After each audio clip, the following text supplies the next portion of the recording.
So இந்த முன்னெச்சரிக்கை நடவடிக்கைகள் அப்படின்ட்டு வரும்போதே வெறும் அந்த நவம்பர் டிசம்பர் மாதம் மட்டும் சில நடவடிக்கைகள் நடக்குது.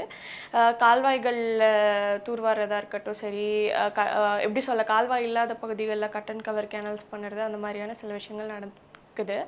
ஆனால் இதை வந்து ஹோலிஸ்டிக்காக பார்க்கும்போது இந்த முன்னெச்சரிக்கை நடவடிக்கைகள் எல்லாமே ஒரு பக்கம் நமக்கு சம்மரில் வந்து வறட்சின்ற பிரச்சனையுமே இருக்குது.